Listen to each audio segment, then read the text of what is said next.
Magandang araw mga kagabay, ngayon po ay January 19, 2024, araw po ng Biyernes at debosyon natin sa kamahal-mahalang puso ng ating Panginoon.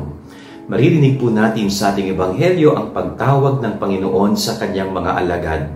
Pinili niya ito hindi dahil sila ay deserving, hindi dahil sila ay qualified, no? Itong mga piniling unang alagad ng Panginoon ay may mga kanya-kanyang imperfections. So, hindi po sila perpektong tao, pero sila ay pinili ng ating Panginoon na maging bahagi ng kanyang misyon.